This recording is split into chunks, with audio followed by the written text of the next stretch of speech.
Hello everyone, it's Ilian. Libra, moving from self to other in relationship. Today we will discuss marriage and partnership based on the relationship between Hera and Zeus. Keeping one's balance is particularly challenging when we move into relationship. Hera, or Juno as the Romans called her, was the goddess of marriage and partnership. Hera and Zeus were called the divine couple. Their marriage was a forced union. They came from two different religions, two different societies, put together to create a new system, to create the patriarchal religion and society, as well as the institution of marriage over which Hera presided. Zeus was the father and head of the patriarchal family. Hera, the great matriarchal goddess, was merged with the new ruler of the gods. Hera was also Zeus's older sister. Their honeymoon lasted for 300 years. This was how long it took to change from a matriarchal society to the patriarch. Zeus was the embodiment of Hera's male side, and Hera the embodiment of Zeus's female side. At the beginning, Zeus courted Hera passionately, pursuing her. At first she resisted, and then finally she gave in.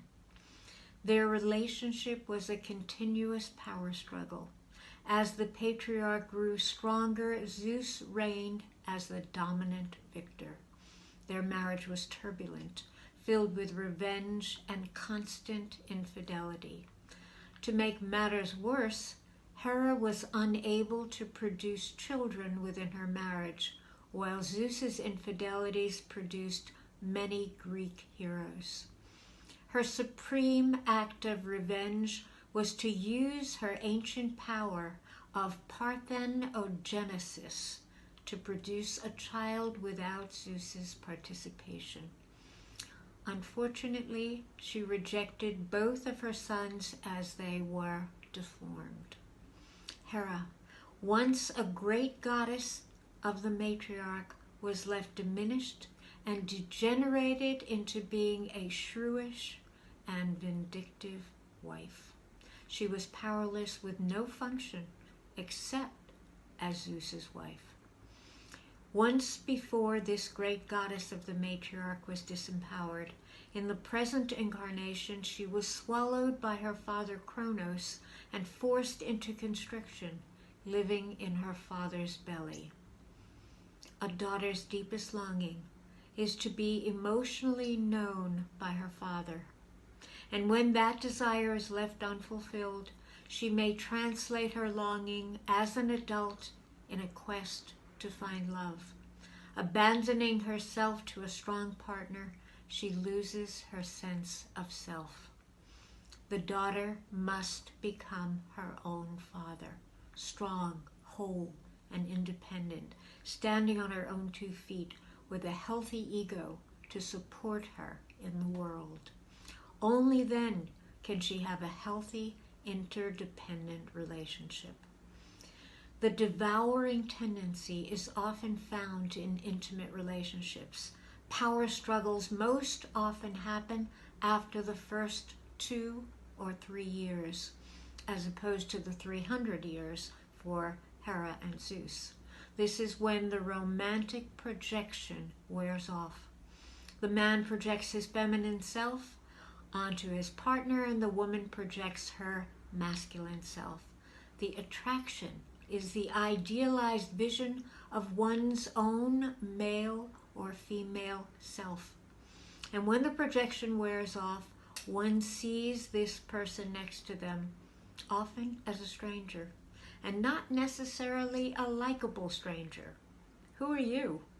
I didn't sign up for this. And off they go in pursuit of another illusion. So bear in mind, all relationships are karmic adjustments, business. And when the debt is paid, the relationship is complete, possibly until death do you part.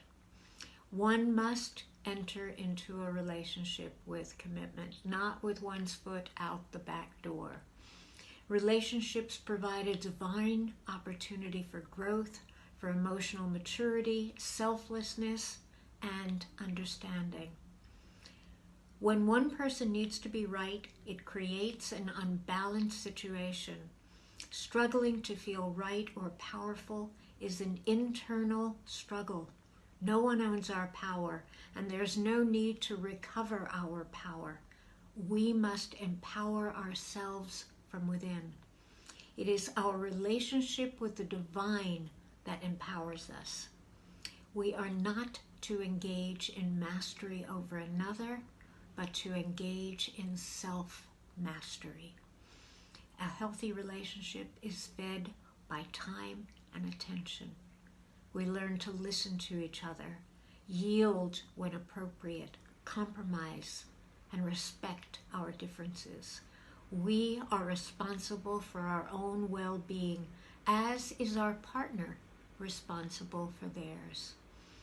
We are open, feel safe within, and therefore we can give the best of ourselves. Thank you.